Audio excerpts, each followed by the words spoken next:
lists are not that big, are they? Yeah, I think it's going to be a percentage of the list. Possibly. I mean, they haven't announced what they're going to do. So supposing you take the blithe attitude that a lot of bolder entrepreneurs are going, doesn't apply to me, they'll never catch me. And maybe the Information Commissioner never will. There aren't that many of them.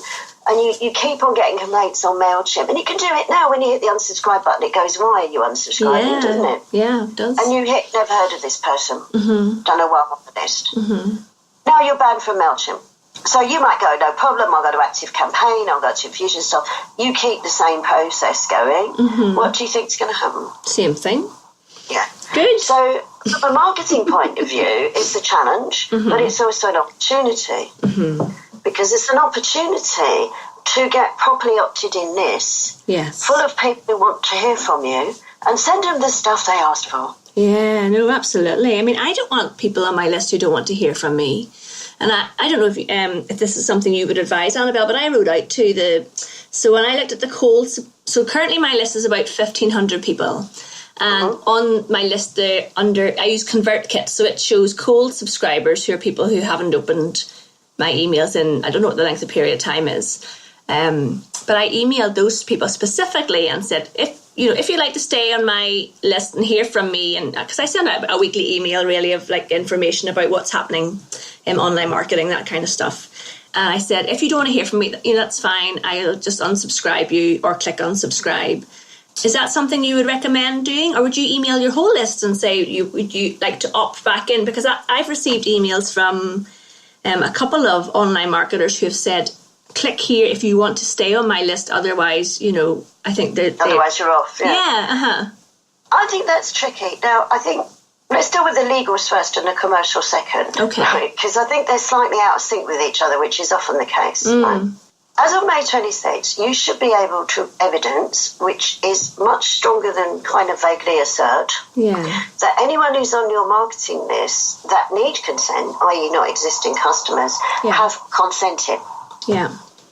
Now, there's a lot of controversy around this because a lot of people are using double opt-in for this.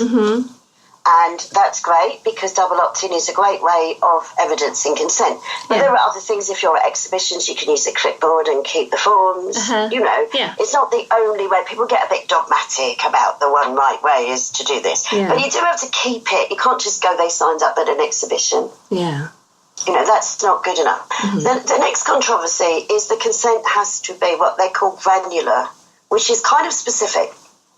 So we've talked about that earlier, that if people agreed to be on your newsletter list, that didn't mean you can put them on 10 other lists and give them the deal of the day. Yes. If people want to be on the deal of the day list, invite them to that. Yes. Now, one of the problems, and someone's already been fined for this, I'm not making this up, there's people are using re-opting in, the people that weren't properly opted in the first place, as an opportunity to try and sell you something. So they're going, oh, by the way, buy my shoes. Now, if you never consented in the first place to be on the list, you're obviously not that thrilled to have a buy my shoes email, please agree to be on my list again. So you need to be very careful about how you opt in people again or invite them to opt in, because you could be compounding the error. The other thing I'm quite concerned about is I don't know how many people have got mailing lists that hit the UK market, never mind the whole of the EU, but I'm expecting a tsunami of emails from people, most of whom I've never heard of, by the way. I go and have a look at my spam folder sometimes and they go, do you want to still be on our list? And I didn't even know I was on it, darling. I definitely don't want to be on it now. Now, that's okay because it clears the list. Yes. But if your existing and active users get caught in that, you may be creating a bit of a marketing black hole for yourself. So this is a piece of practical advice which in no way is 100% compliant with the law. Right? But we've all got to earn a living, haven't we? Yeah. With your dead lists, whatever they are, you call them in your system. I mean, mail list. Yeah, they're called subscribers, they're called. Yeah, whatever your equivalent of cold subscribers is, by all means contact them delicately and say, I see you're not opening, is there something you'd rather be on? And don't hassle the what's it out them. Be aware of the fact that some of your cold subscribers may be reading your stuff on iPads where they read in preview. I did get that. 2 ladies replied to me and said, I do read your emails, I just don't actually open them. Yes. Yeah. So it's, don't get too devastated by your non-open mates, because I really saw a big surge in non-open mates when my customers suddenly went mad for apples. Yeah. I thought, nobody likes my stuff, but they were just reading it differently. So worth checking. Yes. With the people who are opening your stuff, I would take the risk myself of sending them stuff, provided. This episode is brought to you by the Social Bee Academy, your online learning space to market and grow your business. With monthly training, live group coaching calls, a thriving community and resource library.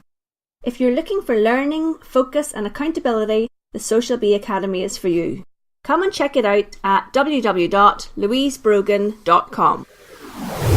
The unsubscribe button is suitably prominent on your stuff. Yes. And that is not compliant with the absolute most rigorous interpretation of these laws. The other thing that irritates me about, so if you're on an email list and you want to leave it, the overcomplicated steps you have to jump through in order to unsubscribe for some email service providers, and hopefully that will clear up as well. Yeah, well, that will give you grounds for complaint, because you should really just be able to unsubscribe. I mean, for some systems that run tags, it's sometimes necessary to clarify, do you want to unsubscribe from everything or just from this list? Which I understand, yes. The backside of it, but I don't expect to then to get, but are you really sure you don't want it on 5 other lists? Is there an R in the month? Can you well, this is ridiculous. This has to go. It's irritating. And again, I don't understand. I've actually given up unsubscribing from lists that I didn't want to be on because it's too time consuming. Yeah, no, I agree. Well, I don't get though, and I don't know how it works with ConvertKit, but most email platforms providers give you an element of free for a small number of subscribers, and then they start charging you. Yeah. And generally speaking, the more people you've got on your list, the more expensive that charge is. Yeah. So let's suppose you had 5,000 people on your list, and 30% had never asked for your stuff and never opened it. And you're paying for them. Why are you paying that to send them that stuff? Now, unlike posted mail, when you don't know if people opened your stuff or not, you kind of do have a fairly good idea online if people do. Yeah. So I think we've got this kind of egomaniac view of marketing. My list is bigger than yours. I've got 20,000 people on my list, and that makes me more successful at marketing than you are. And it's like, but they're all crystal meth addicts from California and they haven't got any money. No, you're so right. I mean, I talked to my I just did a session on email marketing for my membership site, and I said, it's about having an engaged list. What is the point of writing out to people if nobody actually wants to hear from you, and the stuff you're sending them doesn't engage them? You're wasting everybody's time. And I think this is part of the mindset change. Not only have we got, some people are the Harvey Weinstein of email marketing. They've been given half an inch and they've taken everything, and their attitude to marketing is to back someone into a corner and not let them out unless they call the police. This is very entitlement-led. And I think it's very disruptive and it's very irritating to an awful lot of people. For those people, this change is a disaster because their idea of marketing is I broadcast, I tell you again, I tell you my cart's closing, I tell you my cart did close, I tell you missed the cart closing, I tell you so. There's one guy, I won't name him alone, who signed up to one of his webinars about 8 years ago. I have never been able to get off his list. Oh, my goodness. Funny enough, they're all about how to be successful at marketing. I have never bought anything from him. Irritates the what's it out of me. And on May 26th, guess what I'm doing? Because I've been trying to get off his list for years. There aren't many people I feel that way about, but it's like, no, I've really had it with you, mate. I've got a list of people who won't be missed. His whole attitude is, I've got something important to do, to say, so I should just tell you. Yeah. And I'd like to think that we have the tools in the modern marketing world to get beyond that. We certainly have the technology. Yes.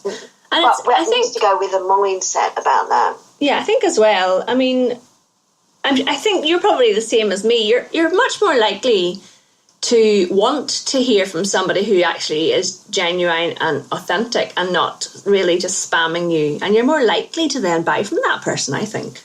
Possibly, but I'm beginning to feel, we have a lot of fads in marketing. Authentic's been overdone, because I saw someone the other day running a course on how to be authentic, and I thought that was possibly a step too far.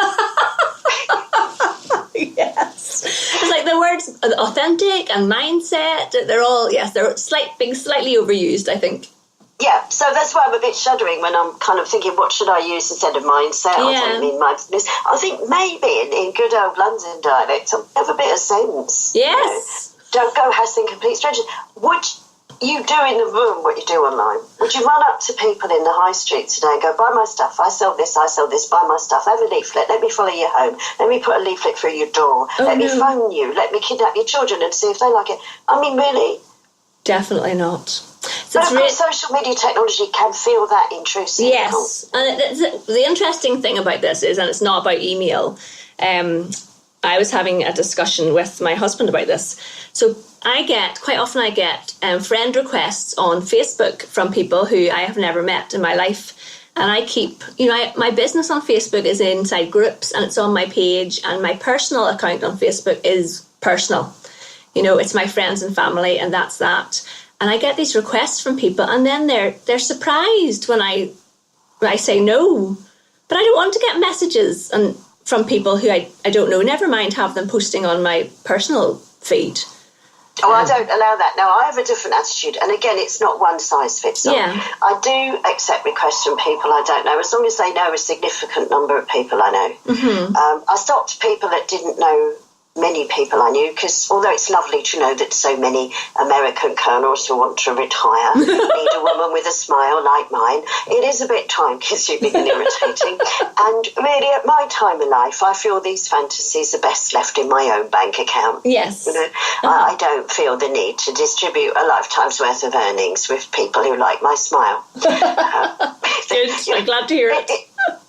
Yeah, it has hazards, doesn't it? Mm-hmm. But generally speaking, I do, because I have an open nature. Mm-hmm. But I lock down my timeline so no one you can tag me and stuff, but it won't appear on my timeline unless I approve. Yes. And I'm quite staggered by the number of people who tag me into a promo for an event I've never been to, mm-hmm. I've no intention of going to, because they think, oh, good, that'll appear on her timeline, and she's got lots of Facebook friends, and that will mean my marketing reach is bigger. Yeah. And it's a bit like me coming to your birthday party and saying, I'm having a party next week and I want everybody here to come to my party. Mm-hmm. You just wouldn't do it in the room, would you? Well, you wouldn't get asked back, but you'd be the most unpopular party guest on the planet. And I don't know who's teaching people these things, to get hold of you both in LinkedIn and in Facebook, people I really don't know. Yeah. And I'm not talking about people I've linked with. First moment of contact is, I'm having an event next week, could you promote it? Oh, it's awful. Such an awful way to do things. And the lovely thing is, 60% of those events will be about how to do marketing. Mm-hmm. I'm like, really? I think we just failed. I'm not sure that they're going to teach many valuable lessons. But it's the same Me Too entitlement that means when you run groups, and I run groups, but I don't have this problem in my group, thank goodness. Mm-hmm. But you open a group and people go, here's my stuff, buy it.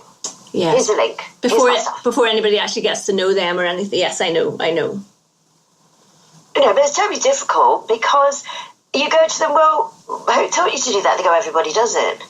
But that's a bit like years ago I used to do a lot of HR and me tell them, whenever we caught a shoplifter, we say, okay, we've got your bank to rights. They go, why are you picking on me? Everybody steals. And it's like, no, they don't. Maybe everybody you know steals. Yes. I wouldn't say. But everybody doesn't steal. Honestly, the vast majority of people in this country do not steal. And the vast majority of people that I know on social media do not hassle the what's it out of it by spamming their friends. Yes. And whoever's telling you this is the way to go, get a refund. I know, because I would have people in workshops. So I deliver a lot of workshops here in Northern Ireland to community organisations and businesses and small business owners, and they'll say something in a workshop that stops me completely in my tracks. And I'm thinking, who told you that? And quite often I'll say to them at the end, who did tell you? Because I don't want to expose somebody else's business inside a workshop that I'm delivering. But it is staggering, some of the things that other marketers and trainers tell businesses to do. I think it's quite shocking.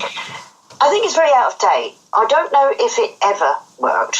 I couldn't say. It certainly never worked with me. And No. I did a little survey in one of my groups, and I said, out of curiosity, have you ever bought anything from someone who just randomly messaged you or emailed you that you've never heard of? Did you ever hit the buy